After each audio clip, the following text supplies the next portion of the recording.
ട്രംപും പുടിനും തമ്മിൽ ഭയങ്കര സുഹൃത്തുക്കളായിരുന്നു. ട്രംപ് പരസ്യമായിട്ട് പറഞ്ഞിട്ട് പുടിനും പരസ്യമായിട്ട് പറഞ്ഞിട്ടുണ്ട്. പക്ഷെ ഇപ്പോഴറിയാൻ കഴിയുന്ന വാർത്ത ട്രംപും പുടിനും തമ്മിൽ നല്ല അടിയായെന്നാണ്. അതായത് റഷ്യ ഇറാനെ സഹായിക്കുക മാത്രമല്ല, അവർക്ക് ന്യൂക്ലിയർ വെപ്പൺസ് കൊടുക്കാമെന്നും ന്യൂക്ലിയർ റിയാക്ടർ കൊടുക്കാമെന്നും അത് പണിത് കൊടുക്കാമെന്നും ടെക്നോളജി കൈമാറാമെന്നും, അതുപോലെ തന്നെ റഷ്യയുടെ സുക്കോയ് 35 എയർക്രാഫ്റ്റ് ഒരു ഇന്ത്യക്ക് പോലും തന്നിട്ടില്ല. സുക്കോയ് 30 MK-ആണ് ഇന്ത്യ യൂസ് ചെയ്യുന്നത്. കാരണം അതിനകത്ത് ന്യൂക്ലിയർ വെപ്പൺസ് ക്യാരി ചെയ്യാൻ പറ്റും ഈ സുക്കോയ് 35-ന്. ഇതവർക്ക് കൊടുക്കാവുന്നും ലേറ്റസ്റ്റ് ആയിട്ടുള്ള വെപ്പൺസും ഇറാന് കൊടുക്കാമെന്ന് പറഞ്ഞപ്പോൾ ട്രംപ് വളരെയധികം ട്രംപിൻ്റെ അഡ്വൈസേഴ്സ് വളരെയധികം ചൂടായിട്ടിരിക്കുന്നതെന്നാണ് ലേറ്റസ്റ്റ് ആയിട്ടുള്ള വിവരങ്ങൾ അറിയുന്നത്. പെട്ടെന്ന് ചാടിക്കേറി ഒരു ഉക്രൈൻ റഷ്യ വാറ് നിർത്തേണ്ട ആവശ്യമൊന്നുമില്ലെന്ന് ട്രംപിനെ അഡ്വൈസ് ചെയ്യുന്നവരുണ്ട്. അതായത് പുടിൻ എന്ന് പറയുന്ന ആളെ വിശ്വസിക്കാൻ കൊള്ളത്തില്ല. ഈ വെപ്പൺസ് എല്ലാം ഇറാന് കൊടുത്തിരിക്കുന്നത് ഇസ്രായേലിനെ അറ്റാക്ക് ചെയ്യാൻ വേണ്ടിയാണ്. പിന്നെ അതുമായിട്ട് ബന്ധപ്പെട്ട് സൗദി അറേബ്യ അവരുടെ കൺസേൺ പറഞ്ഞിട്ടുണ്ട് ട്രംപുമായി. കാരണം ട്രംപ് സൗദി കിങ്ഡവുമായിട്ട് നല്ല ബന്ധമാണ്, UAE ആയിട്ട് നല്ല ഇസ്രായേൽ കഴിഞ്ഞ ട്രംപുമായിട്ട് ഏറ്റവും ബന്ധമുള്ള രാജ്യം എന്ന് പറയുന്നത് സൗദി അറേബ്യയാണ്, ആ കിങ്ഡവുമായിട്ടാണ്. അപ്പം അവരും പറഞ്ഞ് ഈ കൺസേൺ പറഞ്ഞു, ഇസ്രായേൽ ഈ കൺസേൺ പറഞ്ഞ് ഇത് വളരെ സീരിയസ് ആയിട്ട് എടുക്കാൻ വേണ്ടി ട്രംപിനത്. ലേറ്റസ്റ്റ് മറ്റുള്ള വിവരങ്ങൾ അറിയുന്നത് അമേരിക്കൻ അഡ്മിനിസ്ട്രേഷൻ അവരുടെ ഡിപ്ലോമാറ്റ്സ് പെട്ടെന്ന് തന്നെ പോളണ്ടിലോട്ട് പോയി അസർബൈജാനുമായിട്ട് സംസാരിക്കുന്നു, അർമേനിയുമായിട്ട് സംസാരിക്കുന്നു. അതായത് റഷ്യയുടെ ചുറ്റും കിടക്കുന്ന രാജ്യങ്ങളുമായിട്ട് സംസാരിക്കുന്നു. ഡിപ്ലോമാറ്റിക് റിലേഷൻഷിപ്പ് അത് സ്ട്രോങ് ആയിട്ട്. ഇതിനകത്ത് ഉണ്ടാകാൻ പോകുന്ന സംഭവമുണ്ട്. പുടിൻ വളരെ വീക്കാണ്. എന്തിനു വേണ്ടിയാണ് പുടിൻ ഈ ഒരു സന്ദർഭത്തിൽ ട്രംപ് വന്ന് കയറിയ സന്ദർഭത്തിൽ ഇറാനിയൻ പ്രസിഡന്റിനെ കണ്ട് സുക്കോയ് 30 MK ന്യൂക്ലിയർ വെപ്പൺസും മറ്റുള്ള വെപ്പൺസും ലോങ് റേഞ്ച് മിസൈൽസും ഇറാന് കൊടുക്കാൻ പോകുന്നത്? ഇത് ചോദ്യമാണ്. ഇവിടെയാണ് പ്രശ്നം. കാരണം ഇസ്രായേലിനെ അറ്റാക്ക് ചെയ്യാൻ വേണ്ടിയാണ്. ഇവിടെയാണ് നമ്മൾ മനസ്സിലാക്കേണ്ടത്. പോളണ്ട് അടുത്ത് കിടക്കുന്ന ഐസ്ലാൻഡ് മറ്റൊരു നാറ്റോ രാജ്യമാണ്. ഈ അടുത്തിടയ്ക്കാണ് ചേർന്നത്. സ്വീഡനുമായിട്ട് ഡിസ്കഷൻ വരുന്നത്. മറ്റൊരു അവരുടെ നെയ്ബറാണ് റഷ്യയുടെ അസർബൈജാൻ്റെ ഫ്ലൈറ്റ് കഴിഞ്ഞിടയ്ക്ക് അവർ അടിച്ചിട്ടിരുന്നു. അവരും പുടിനുമായിട്ട് ശത്രുക്കളായി. അർമേനിയായിട്ട് പ്രശ്നമാണ്. ടർക്കിയും. അതായത് ജോയിൻ്റ് ആയിട്ട് വലിയൊരു ഡിപ്ലോമാറ്റിക് കോൺവെർസേഷൻ ഈ രാജ്യങ്ങളുമായിട്ട് നടക്കുന്നു എന്ന് പോലും റിപ്പോർട്ട് ചെയ്യുന്നു. കാരണം ഏതെങ്കിലും അവസ്ഥയിൽ പുടിൻ ഇങ്ങനെ ചെയ്യുകയാണെങ്കിൽ, ഇസ്രായേലിനെതിരെ ആയുധങ്ങൾ ഇറാന് കൊടുക്കുകയാണെങ്കിൽ, അതേപോലെ ഹൂത്തികൾക്ക് കൊടുക്കുകയാണെങ്കിലോ, ഹിസ്ബുള്ളയെ സഹായിക്കുകയാണ്. കാരണം ഇത് കൊടുത്തു കഴിഞ്ഞാൽ അങ്ങോട്ട് വളരെ സാധ്യതയുണ്ട്. അതുകൊണ്ട് ഏതെങ്കിലും പുടിനെ ഏത് രീതിയിലും എങ്ങനെ സന്ദർഭം ഉണ്ടാകുന്നതിന് മുമ്പ് തകർക്കുക, ഇതാണ് സംഭവം. അതായത് പല പുടിൻ ഫാൻസുകൾക്ക് പിടികിട്ടിയുള്ള സംഭവം എന്താണ് ആദ്യം പറഞ്ഞത്, എന്താണ് ഇപ്പോൾ ഉണ്ടായത്. കാരണം പുടിനെ വിശ്വസിക്കാൻ കൊള്ളത്തില്ല, ഏകാധിപതിയാണ്. അല്ലെങ്കിൽ അയാൾ ഈ ഒരു സന്ദർഭം ഒരു വാറുമായിട്ട് ബന്ധപ്പെട്ട് നിന്ന് പോയത്.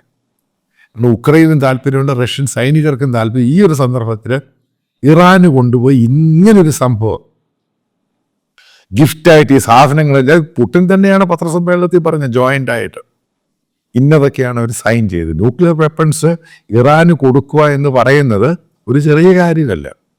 അത് ക്യാരി ചെയ്യാൻ വേണ്ടി മിസൈൽസും അത് ക്യാരി ചെയ്യാൻ വേണ്ടി സുക്കോയ് 35 MK ഈ എയർക്രാഫ്റ്റും കൊടുക്കുന്നു. ട്രംപിൻ്റെ അത് വല്ലാത്ത സ്ഥിതിയിലായി. ട്രംപിൻ്റെ അഡ്വൈസേഴ്സ് ഒന്നാമത് മനസ്സിലാക്കണം, ട്രംപും ഈ സൗദിയുമായിട്ടും ഇസ്രായേലുമായിട്ടുള്ള ബന്ധം റിപ്പബ്ലിക്കൻ പാർട്ടിയുടെ. അപ്പോൾ ആ ഒരു സന്ദർഭത്തിലാണ് ഞാൻ നേരത്തെ ഒരു വീഡിയോയിൽ പറഞ്ഞിരുന്നു, ഇസ്രായേലിൽ നിന്ന് അവർക്ക് പാട്രിയോട്ട് മിസൈൽ കൊടുക്കുന്നു, മറ്റുള്ള സഹായങ്ങൾ ഉക്രൈന് കൊടുക്കുന്നു. ഉക്രൈൻ F-16 പൈലറ്റുമാരെ ടെല്ലവീവിലും ഇസ്രായേലും കൊണ്ടുവന്ന് അവർ പരിശീലനം കൊടുക്കുന്നു. അവർക്ക് വേണ്ടിയുള്ള സാറ്റലൈറ്റ് മറ്റുള്ള ആ ഗ്രൗണ്ടിൽ നിന്നുള്ള റഷ്യയിൽ നിന്ന്, കാരണം വളരെയധികം ഇസ്രായേലീസ് ജൂയിഷ് കമ്മ്യൂണിറ്റി റഷ്യയിലുണ്ട്. അവരവിടുന്ന് ശരിക്കും മൊസാദിൻ്റെ ഓപ്പറേഷൻ നടക്കുകയാണെങ്കിൽ പുടിനെ ഇവർ തുലച്ച് കളയും. അതാദ്യം മനസ്സിലാക്കുക. കാരണം ശരിക്കും ജൂയിഷ് കമ്മ്യൂണിറ്റി വളരെ ഉന്നത സ്ഥാനത്തും വളരെ കീ പോസ്റ്റിൽ റഷ്യയിലുണ്ട്. അതുകൊണ്ടാണ് ഇസ്രായേൽ റഷ്യയായിട്ട് നല്ലൊരു ബന്ധത്തിൽ നേരത്തെ പോയത്. ഇതെല്ലാം തകിടം മറിയുന്ന രീതിയിലാണ് ഇപ്പോൾ പുട്ടിൻ്റെ പ്രവർത്തനം. ഇതോടുകൂടി മനസ്സിലാക്കുക, വ്ളാദിമിർ പുടിൻ എന്ന് പറയുന്നയാളെ ചരിത്രവാക്കോ അത് പടവാക്കോ എന്നുള്ള കണ്ടറിയുക. കാരണം ഇതിൻ്റെ റിസൾട്ട് 1-2 ആഴ്ചയ്ക്കുള്ളിൽ വരും. നിങ്ങൾ മനസ്സിലാക്കേണ്ട ഒരു പോയിന്റ് ഉണ്ട്. എന്താണ് ട്രംപ് പറഞ്ഞത്?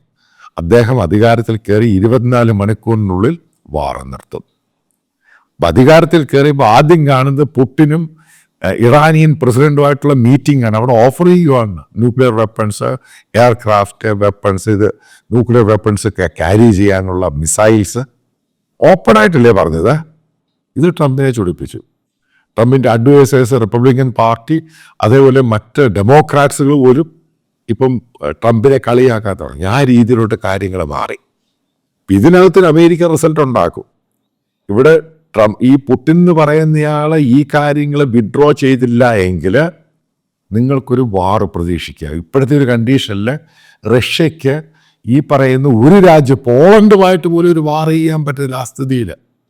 ഇവരെല്ലാം കൂടെ ഒരുമിച്ച് അവിടെ വാർ ചെയ്യുവാണെങ്കിൽ ഈ മോസ്കോ എന്നല്ല, റഷ്യ എന്ന് പറഞ്ഞ രാജ്യം ശിഥിലമായി പോകും. ഒരാളുമൊക്കെ സപ്പോർട്ടില്ല. കാരണം റഷ്യയുടെ നേവൽ ബേസ് എന്ന് പറയുന്ന, നേവി എന്ന് പറയുന്ന പൂർണ്ണമായിട്ട് പൂജ്യമായിപ്പോയി. അവർക്ക് ബേസ് സിറിയയിലുണ്ട്, അതില്ലാതായിപ്പോയി. റഷ്യൻ ആർമി എന്ന് പറഞ്ഞ് വലിയൊരു പൂജ്യമായി മാറി. ഈ സന്ദർഭത്തിലാണ് പുടിൻ കളിക്കാൻ ശ്രമിച്ചത്. ഇവിടെയാണ് മനസ്സിലാക്കേണ്ടത്, ട്രംപും ഈ നാറ്റോ രാജ്യങ്ങൾക്ക് നാറ്റോ വീണ്ടും ഒന്നിപ്പിക്കാൻ പോവുക ഈ ഒറ്റ ഒരു ഇഷ്യൂവിൻ്റെ പേരിൽ. കാരണം ആദ്യം മനസ്സിലാക്കേണ്ടത്, ട്രംപ് ആണെങ്കിൽ അവരുടെ ഒരു 51ാമത്തെ സ്റ്റേറ്റാണ് ഇസ്രായേൽ. അതിനെ അടിക്കാൻ വേണ്ടി പുടിൻ ഇറാനെ സഹായിക്കുന്നു. അതൊരിക്കലും ട്രംപും അമേരിക്ക അക്സെപ്റ്റ് ചെയ്യത്തില്ല. അതവർ എന്ത് വില കൊടുത്ത് തടുക്കും. ഇത് പുടിൻ വെറുതെ ചാടിക്കൊടുത്തിരിക്കുകയാണ്. ഇതിനകത്ത് പുടിന് തന്നെ അടികെട്ടു. അവസാനം വാറെന്ന് പറയുന്നത് ഏകപക്ഷീയമായിട്ട് ഉക്രൈൻ ജയിക്കുക മാത്രമല്ല, റഷ്യ പിടിച്ചെടുക്കും. ഇതാണ് ഉണ്ടാകാൻ പോകുന്നത്. കാരണം ഇത് എല്ലാ രാജ്യങ്ങളും കയറി അതിനെ മാന്തി കഴിഞ്ഞ് എന്ത് ചെയ്യാൻ പറ്റും? ഈ പറയുന്ന റെസിസ്റ്റൻസിനുള്ള സാധനമൊന്നുമില്ല.